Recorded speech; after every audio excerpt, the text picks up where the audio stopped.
मागणी जी आहे ती करण्यात येते पाटील आहे या लढाईमध्ये अडचणी आहेत आणि अग्रेसर आहेत. काय सांगाल, मोठ्या संख्येमध्ये तुम्ही या ठिकाणी अतिक्रमण कारवाईनंतर त्या कारवाईला विरोध करताय, लोक जमलेले आहेत, काय तुमची मागणी आहे, भूमिका आहे? की ज्या पद्धतीने आमचे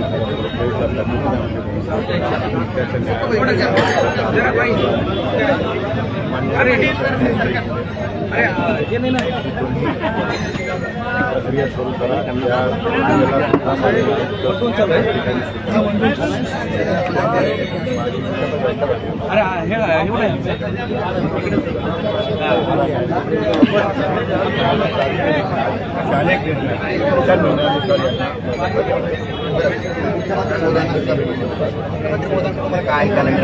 काय आश्वासन मिळालं आणि मुख्यमंत्र्यांपर्यंत सुद्धा हा मुद्दा गेलेला आहे, दिलासा मिळतो?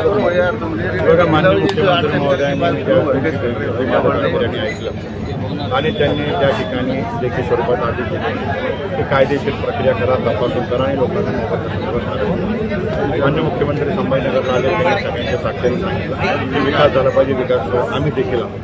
परंतु हा विकास होत असताना तुम्ही नागरिकांना मोबदला देणार नाही. मुख्यमंत्र्यांनी सांगितलं मोबदला दिला पाहिजे आणि मला असं मुख्यमंत्र्यांनी सांगितल्यानंतर तत्काळ महानगरपालिका आयुक्तांच्या आम्हाला आंदोलन करण्याची गरज पडली. पण त्यांचं उलट झालं. त्यांचं म्हणणं सोशल मीडियाला मी जुमानत नाही, त्याला चर्चा करायला असेल त्यांनी माझ्याकडे यावं. मुख्यमंत्र्यांनी आदेश दिल्यावर चर्चा कोणत्या विषयावर पाहिजे त्याचं प्लस आहे. आता तुम्ही इथं आंदोलन करताय, दुसरीकडे आयुक्तांच्या बंगल्यासमोर मोठा पोलिसांचा फौजफाटा तैनात करण्यात आलाय. त्यांना असं वाटतं की तुम्ही त्यांच्या बंगल्यासमोर आंदोलन कराल, तीव्रता आंदोलन तुमचं वाढू शकतं? हे बघा, आम्हाला कुठल्याही प्रकारे आंदोलन बंद करायचं समोर मुद्दा की आम्ही या ठिकाणी काल आमचं माहिती संकलन केंद्र, माहिती संकलन केंद्रामध्ये काय की माझं घर होतं, माझं घर तुम्ही असे ते माझं घर आणि त्याचा मोबदला देण्यासाठी फॉर्मॅट आम्ही त्याचा अर्ज भरण्यासाठी आंदोलनाचा पहिला दिवस आहे. शहरामध्ये विविध ठिकाणी असे कॅम्प होऊन सर्व माझ्या माता भगिनी सहकारी त्यांची जे करायचे त्यांनी माहिती एकत्र करणार आहोत. ही माहिती आम्ही आयुक्तांना देणार आहोत, राज्य सरकार देणार आहोत. 7 दिवसांनी उच्च न्यायालयात यांच्यावर कंटेम्प्ट. आपण पाहताय अतिक्रमण हटाव कारवाईच्या विरोधामध्ये आक्रमक झालेल्या नागरिकांनी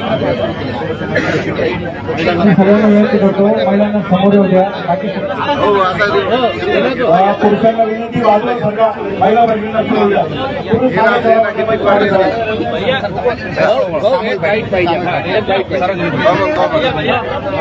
मागे सरका.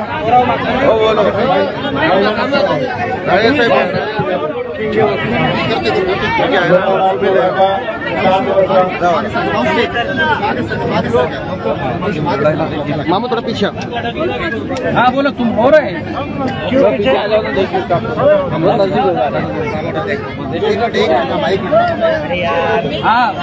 नगर मध्ये राहते, आमचं पण घर मोडलेलं आहे. आम्ही 40 वर्षापासून तिथे राहतोय. आम्हाला काही नोटीस नसताना काही नसताना पण त्यांनी डायरेक्ट घराला आम्हाला आमची जागा मिळावी. आम्हाला आमचं आता पाऊस सुरू आहे, तुमची परिस्थिती कशी आहे? आम्ही पावसातच आहे. आम्हाला काही आधार नाही, काहीच आधार नाही आम्हाला. ओके, पुढे या. तुमचं नाव सांगा. प्रमिला सिद्धार्थ भंडारे. हा, तुम्ही पुढे या आता इथं या. बोला बोला. काय थांबा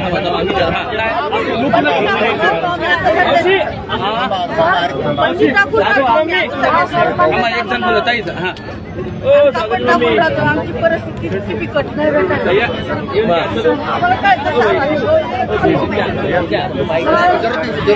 अरे रुको ना यार.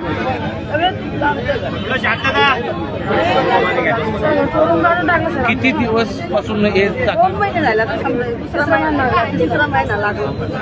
मावशी, तुमची राहायची सोय कशी आहे? पाऊस सुरू आहे. अरे रुको भाभी, तुम्हारा बाद में घ्यायचंय ना माहिती. बरं, लेकरं बाळांचं कसं आहे, काय कुठं राहतात? खाली बरं ताई, तुमच्या डोळ्यातही पाणी आलंय, कारण एकीकडे घर नसतं, घर उभा असतं, ते वाहून जातं, ते तोडलं जातं. काय भावना तुमची? नाव सांगा, नाव सांगा.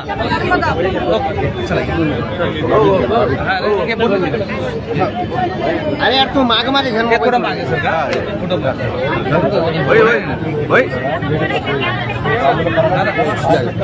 ये तुमचा मोबाईल पीछे जाना बहुत पीछे है मेरा मोबाइल तुम्हारा क्या है आगे जागा तुम्ही लोक बडे असे आगे येऊ लागला करतो मी नाही इथे या ना भाऊ असं आहे असं सर दादा सर मागे सका भाऊ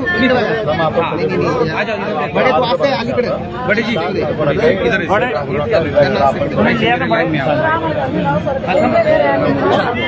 काही दोष मुद्दा तुमच्यासाठी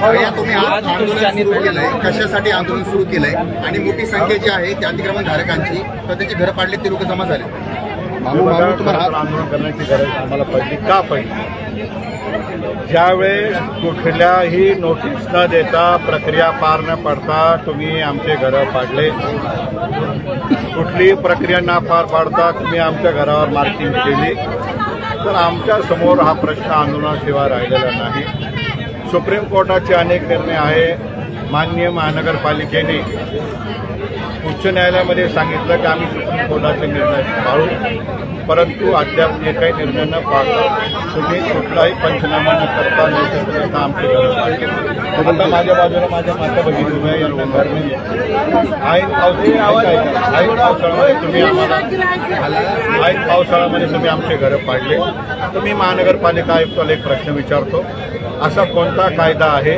की ज्याच्यामध्ये घराला नोटीस न देता रस्ता रुंदी करण्यासाठी तुम्ही घरं पाडू शकता याची माहिती आम्हाला द्यावी राज्याचे मुख्यमंत्री तुम्हाला लेखी निर्देश देतात राज्याचे मुख्यमंत्री प्रत्यक्ष संभाजीनगरमध्ये सांगता की तुम्हाला मोबदला दिला जाईल असा कोणता कायदा आहे की त्याच्यामध्ये तुम्ही मुख्यमंत्र्यांचं ऐकायचं नाही शेवटचा प्रश्न जर त्यांना विचारायचा ठरला तर मला त्यांना हाच विचारायचा आहे की शहराच्या रस्त्याची जर रुंदी वाढली असेल ते रुंदी वाढत असताना तुम्हाला मोबदला देण्याचा कायदा माहीत नाही का बाजूच्या जालना जिल्ह्यामध्ये सरकारी जमिनीवर अधिग्रहण करण्यासाठी 2019च्या कॅबिनेट निर्णयाप्रमाणे मोबदला दिला जातो हा कायदा तुम्हाला माहीत नाही का जनतेची काय चूक आहे कोणत्या बिल्डरच्या सांगण्यावरून हा रस्ता रुंदीकरण होत आहे याचं उत्तर महानगरपालिका आयुक्तांनी द्यावं आज त्यांनी एक अजब गजब प्रश्न मीडियामध्ये सांगितला की सोशल मीडियामधल्या आंदोलनाला मी महत्त्व देत नाही पण मला त्यांना प्रश्न विचारायचा आहे की ज्यावेळेस विधिमंडळामध्ये सदनात चर्चा झाली की महानगरपालिका आयुक्तांनी 2 कोटी रुपये सोशल मीडियावर अतितातडीच्या बजेटमधून खर्च केले अतितातडीचं बजेट एखादी दुर्घटना घडली त्यासाठी असतो त्या बजेटमधून तुम्ही 2 कोटी रुपये खर्च करता त्याच्यामध्ये तुम्ही स्विमिंग पूल घरातला बांधता ते तुम्हाला महत्त्वाचं वाटतं आणि जनतेने सोशल मीडियामध्ये आवाज उचलला हे तुम्हाला महत्त्वाचं वाटत नाही तुम्ही आम्हाला उत्तर द्या लँड ॲक्विजिशन कायदा काय म्हणतो तुम्ही आम्हाला उत्तर द्या ज्याच्या घरासमोर रुंदीकरण होत असेल त्याला नोटीस देणं क्रमप्राप्त आहे का नाही तुम्ही मला उत्तर द्या की हर्सूल परिसरामध्ये 2 वर्षापूर्वी लँड ॲक्विजिशन प्रोसेस झाली 50% लोकांना मोबदला मिळाला ती जागा तुम्ही पाडताय न्यायालयाने तुम्हाला सांगितलं नॅशनल हायवेने पैसे दिले तुम्ही ती जागा पाडताय पडेगाव मिठमिठामध्ये तुम्ही दादागिरी करून एका कॉन्ट्रॅक्टरला रस्त्याचं भूमिपूजन करण्याची तारीख ठरली होती त्याच्यामध्ये झाडं कापण्यासाठी अनेक मान्यता प्रलंबित आहे मंत्रालयामध्ये तरी तुम्ही घाईघाईत भूमिपूजनासाठी तुम्ही रस्ता पाडला तुम्ही रस्ता किती तारखेला पाडला तुम्ही नोटीस किती तारखेला देताय तुमच्यावर का कंटेम्प्ट ऑफ कोर्ट करण्यात येऊ नये अजूनही वेळ गेलेला नाही कायद्याला आम्ही मानणारे आहोत आम्ही शांत पद्धतीने कायद्याच्या चौकटीत तुम्हाला म्हणतो जे जे घरं तुम्ही पाडले त्याचे पंचनामा करा जे जे घरं तुम्ही पाडले त्याच्या मोबदल्यावर चर्चा करा मोबदला आम्हाला हवा जे जे घरं तुम्ही भविष्यात पाडणार आहात मार्किंग करत आहात तुम्ही नोटीस तुम्ही त्यांना द्या मार्किंग करण्यापूर्वी तुम्ही शासनाने कायद्याने ठरवून दिल्याप्रमाणे मुआवजा द्या मोबदला द्या आम्ही विकासाच्या आड येणार नाही तुम्ही माहिती सर्वांना देताय की विकास तो विरोध हो रहा है अगर घर जर तुटत असेल तो विकास मान्य आहे का घर जर तुटत असेल तुम्ही मोबदला नसेल देणार तर तो विकास तुम्हाला मान्य आहे का शहरामध्ये तुझ्या पद्धतीने दादागिरी पद्धतीने दडपशाहीने कारवाई सुरू आहे। या दडपशाहीला आम्ही जुमानत नाही, कायद्याच्या चौकटीत आम्ही याला उत्तर देऊ आणि मी माननीय मुख्यमंत्री महोदयाला कळकळीची विनंती करतो, कृपया या महापालिका आयुक्तांची बदली आपण करू नका। ज्यांनी माझं घर सोडलं, ज्यांनी माझ्या आईला रोडवलं, ज्यांनी माझ्या आईला रोडवलं, यांच्या डोळ्यातल्या एक एक थेंबाचा बदला कायद्याने आम्ही जोपर्यंत घेणार नाही, आम्हाला मोबदला मिळणार नाही। कृपया मुख्यमंत्री महोदय यांची बदली करू नका, आम्हाला न्याय द्या, आम्ही न्याय घेतल्याशिवाय ठरणार नाही। तुम्ही निर्देश देताय, तुम्ही घोषणा करताय आणि महापालिका आयुक्त तुमच्या घोषणेकडे जुमानत नाही, हे कोणाचं ऐकता? याच्यावर देखील सखोल चर्चा झाली पाहिजे। आणि आम्ही शहरामध्ये आज पहिला दिवस आहे, आम्ही मदत संकलन केंद्र उभा केलं आहे। या संकलनाद्वारे आम्ही रोज एक एक माहिती घेणार आहोत। असं आहे की आजपासून तुम्ही एक वेगळी मोहीम हाती घेतली आहे, हे बघा, या मोहीममध्ये आम्ही 2 प्रकारचे अर्ज बनवले। पहिला अर्ज असा आहे की ज्याच्यामध्ये ज्यांचे घरं तोडले ते महानगरपालिका आयुक्ताला, न्यायालयाला आणि कोर्टाला आम्ही माहिती देणार आहोत।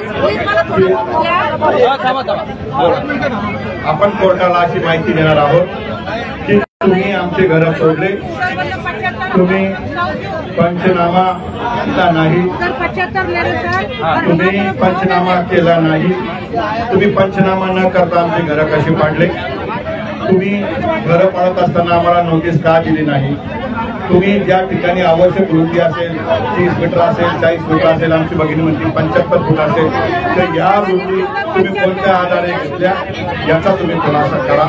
तुम्ही मोबदला आम्हाला का दिला नाही आणि मोबदला न देता कुठल्या कायद्यामध्ये तुम्ही पाडलं, या प्रकारचा अर्ज आम्ही महानगरपालिका आयुक्ताला करतोय। आम्हाला 7 दिवसाच्या आत मोबदला द्या आणि 7 दिवसाच्या आत तुम्ही मोबदला दिला नाही, कारवाई करत असताना तुम्ही नोटीस द्यायला पाहिजे होती, 15 दिवसाची सुनावणी व्हायला पाहिजे होती, त्यानंतर मोबदला दिल्यानंतर 4 आठवड्याच्या आत कारवाई व्हायला पाहिजे होती, परंतु तसं झालं नाही। दुसरी आमची मागणी आहे की ज्यांच्या घरावर मार्किंग आहे त्या घरांवर मार्किंग करत असताना तुम्ही कुठल्या अधिकारात मार्किंग केली, तुम्ही मार्किंगच्या अगोदर नोटीस दिली का, तुम्ही नोटीस का दिली नाही, तुम्ही माझं घर पाडत असताना मला तुम्ही काय मोबदला देणार, ही देखील माहिती आम्ही त्याच्यामध्ये विचारली। सर्व नागरिकांनी हे अर्ज भरायचे। या अर्जामध्ये कोणाचं किती घराचं छान होतंय, पत्र किती होतं, स्लॅब किती स्क्वेअर होता, गर्डरचं घर होता का, घरात बोरिंग होती का, ह्या देखील गोष्टी तुम्ही त्या ठिकाणी बघायच्या आहे। आणि तुम्ही ह्या का बघितलं नाही असे 2 प्रकारचे अर्ज आम्ही देतो। आता माझ्या उजव्या बाजूला उभे आहे, यांची तर वेगळाच प्रश्न आहे। यांना सांगितलेलं देखील दिलं की आम्ही तुमचे घरं रिकामे करतो, जागा करतो, तुम्हाला आम्ही प्रधानमंत्री आवास योजनेतून घरं देऊ, परंतु तुम्ही ते दिले नाही, गेले की ते रवाना करता। परवा त्यांच्या परिसरामध्ये एक नेते आले रस्त्याच्या उद्घाटनला, यांनी प्रश्न विचारला, ते गाडीत बसून पळून गेले। तर माझा महानगरपालिका आयुक्तांना हा सवाल आहे की तुम्ही घरं पाडत असताना नोटीस का दिल्या नाही। माझा त्यांना सवाल आहे की घर पाडल्यानंतर तुम्ही मोबदला का दिला नाही, तुम्हाला लँड ॲक्विजिशन ऍक्ट मान्य नाही का। आणि शेवटचा प्रश्न त्यांना, तुम्ही मुख्यमंत्र्यांना जुमानत नाही, तुम्ही न्यायालयाला जुमानत नाही, आमच्या विनंतीला जुमानत नाही, तर कोणती शक्ती तुमच्या मागे आहे, कृपया त्या शक्तीचं देखील नाव सांगा। तुम्ही करत असाल तर कल्पना नाही, एखादी शक्ती असेल जी शक्ती तुम्हाला सांगते लोकांना कॉन्ट्रॅक्ट द्या, जी शक्ती सांगते शहरामध्ये घरं पडून बिल्डरचा स्वस्तात टीडीआर द्या, जी शक्ती सांगते मोठ्या प्रोजेक्टसाठी रस्ते मोठे करा, त्या शक्तीचं नाव सांगा आयुक्त साहेब। मला पोलीस प्रशासनाने नोटीस दिली, पोलीस प्रशासनाने आम्हाला आंदोलनात खूप सहकार्य केलं। मी पोलीस प्रशासनाला विनंती करतो की कुठल्याही ठिकाणी पोलीस बंदोबस्त देताना देण्यापूर्वी त्यांना विचारा या नकाशाची रुंदी किती आहे, तुम्ही त्यांना विचारा ज्या लोकांना नोटीस दिली का, तुम्ही त्यांना विचारा ज्या लोकांना मोबदला दिला का, आणि नंतर पोलीस प्रोटेक्शन द्या। आजच्या मला नोटीसमध्ये सांगण्यात आलं की आयुक्तांच्या घरासमोर आंदोलन झाल्यावर त्यांच्या परिवाराला त्रास होईल। ती भगिनी माझी सख्खी बहीण आहे, त्यांची कन्या ही माझी कन्या आहे, त्यांच्या परिवाराला त्रास देण्याचा माझा उद्देश नाही, ते संस्कार माझ्यावर नाही। पण एक प्रश्न मी त्यांना विचारतो, या माझ्या आई बहिणी पीठ मळत होत्या, स्वयंपाक करत होत्या, संध्याकाळी तुम्ही यांचं घर पाडलं, या सकाळी स्वयंपाक करत होत्या, तुम्ही यांचा पसारा घरात पडू दिला, त्यांना सांगितलं टेररिस्ट सारखं तुम्ही घर रिकामे केले, आता माझ्यासारखे तुम्ही आमची घरं पाडले, साहेब मला माझ्या आईला तुम्ही अत्याचार केला, चूक केलं, याचा मला थोडाही त्रास होणार नाही का। 2 शब्द तुमच्या विरोधात प्रश्न विचारले, भले तुमची ग्लॅमरस दुनिया असेल, तुम्हाला वाटलं असेल की मैं जो करता हूँ वो कायदा भारतात माझं नाव होईल. फक्त माझ्या गरीब झोपडीकडे बघा साहेब, तुम्हाला झोप कशी येते हा प्रश्न माझा आहे. आणि मी कायद्याच्या चौकटीत न्याय घेतल्याशिवाय राहणार नाही. आंदोलनाचा पहिला दिवस आहे, अनेक दिवस हे आंदोलन समाजामध्ये सुरू फॉर्म भरण्याची मोहीम किती दिवस चालणार?